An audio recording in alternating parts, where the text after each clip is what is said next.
Hello everyone, welcome back to our channel. ఈరోజు మన ఇంట్లో నిమ్మకాయ పచ్చడి ఎలా తయారు చేయాలో చూసేద్దాం. ఈరోజైతే మా ఇంట్లోనే ఈ నిమ్మకాయ పచ్చడి అయితే చేశాను. ఈ సీజన్లో నాకు లెమన్స్ సేల్ అవ్వలేదు. సో మా వారేమో నిమ్మకాయ పచ్చడి చేయొచ్చు కదా, తినాలని ఉంది, ఈ బాక్స్లో చేసే పచ్చడి నాకు నచ్చదు, యాక్చువల్గా తను తినరు, బయట కొనే డబ్బాల్లో ఉన్నది. సో మన ఇంట్లోనే చేసుకోవాలి కదా, అందుకే చేస్తున్నాను. ఎలా ఉందో చూసేద్దాం వచ్చేయండి. సరే, నా దగ్గర ఉన్న నిమ్మకాయలు అయితే ఫస్ట్ కడిగి పెట్టుకున్నాను. కడిగిన తర్వాత నైటే కడిగేసి మార్నింగ్ ఏమో ఆరుతాయి కదా, సో క్లాత్తోనైనా తుడుచుకోవచ్చు. అలా తుడుచుకున్న తర్వాత నిమ్మకాయలు నేను 4 పీసెస్గా కట్ చేసేసుకున్నాను. ప్రతి లెమన్ని కూడా నీట్గా పొడిగా అయిపోవాలి. అయిపోయిన తర్వాత మనం కట్ చేసి పెట్టుకున్నాను ముక్కలన్నీ, పీసెస్ అన్నీ మంచిగా కట్ చేసుకున్నాను. అలా కట్ చేసుకొని ఒక బౌల్లో మనం చేసిన కొంచెం జ్యూసీ కూడా తయారు చేసుకోవాలి. నేను ఒక దాదాపు 25-30 నిమ్మకాయలు అయితే తీసుకున్నాను. ఆ 30 నిమ్మకాయలు కట్ చేసిన తర్వాత ఆ లెమన్ జ్యూస్ ఉంది కదా, యాక్చువల్గా నాకు కూడా స్టోర్ ఉంచుకుంటాను నేను ఫ్రిడ్జ్లో. ఒక సీసాలో, గాజు సీసాలో లెమన్ వాటరు స్టోర్ ఉంచుకున్నాను ప్యూర్. అది కూడా నాకు ఇప్పుడు యూజ్ అయ్యింది. ఈ 30 నిమ్మకాయలు ఒక 10-15 నిమ్మకాయల వరకు నేను జ్యూసీ ఉంచుకున్నాను. ఆ జ్యూస్ కూడా సైడ్ పెట్టుకున్నాను. ఈ నిమ్మకాయలు ఒక డబ్బాలో కలుపుకొని పెట్టుకుంటాం కదా, సో ఆ నిమ్మకాయలు వేసేసిన తర్వాత పసుపు, కారం, ఇగో స్టోర్ చేసుకొని బాటిల్ పెట్టాను అన్నాను కదా, ఆ బాటిల్ ఇంకా గడ్డుప్పే కావాలి. ఇంకా ఈ ఉప్పు వేసుకుంటే పచ్చడిలో చాలా బాగుంటుంది. నేను బాక్స్లో అయితే నిమ్మకాయలు వేసేసుకున్నాను. తర్వాత గడ్డుప్పు, పసుపు, కారము, లెమన్ జ్యూసెస్ కూడా వేసుకొని మనం మంచిగా పెట్టుకోవాలి.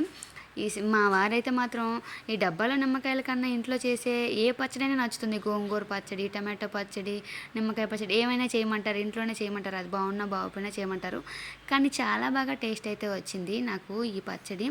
బాగుంది టేస్ట్. వేడి వేడి అన్నంలో నెయ్యి వేసుకొని తింటుంటే బాబోయ్, లెమన్ చాలా బాగుంది పికెల్ అయితే. సో ఇలా అయితే నేను కలిపి పెట్టేసుకున్నాను.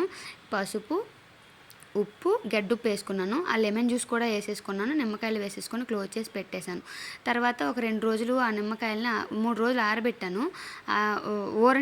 ఊరనిచ్చిన తర్వాత ఎండబెట్టేసి ఆ ముక్కలేమో మళ్ళీ అదిగో ఆ జ్యూసీ, అది ముక్కలు ఎండిపోయిన తర్వాత ఉన్న జ్యూసీ, ఆ జ్యూసీలో నేను ఇప్పుడు కొంచెం మనం తాలింపుకి ఏమేమి కావాలో ఎండిపోయిన ముక్కలు అందులో వేసేసిన తర్వాత నేను తాలింపు పోపుకి రెడీ చేసుకున్నాను. కొంచెం పసుపు, కారము, మెంతు పొడును, ఆవాల పొడి కొంచెం వేసుకున్నాను. ఫ్రెష్గా వేసుకొని అలా రెడీ చేసి పెట్టుకున్నాను.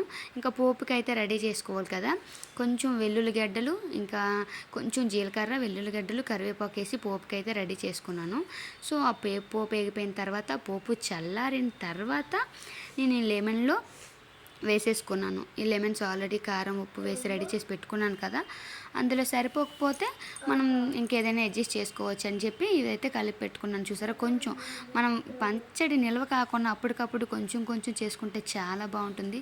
ఫ్రెష్గా ఉంటుంది కూడా పికిల్, తినడానికి కూడా చాలా టేస్ట్గా ఉంటుంది. సో మాకైతే ఈ పికిల్ చాలా బాగా నచ్చింది. ఒక 2-3 డేస్లో అయితే ఫుల్గా కంప్లీట్ అయిపోద్ది ఈ పికిల్. పుల్లగా ఈ సీజన్లో, ఈ వింటర్ సీజన్లో చాలా టేస్ట్ ఉంటుంది. ఒకసారి మీరు కూడా ట్రై చేయండి.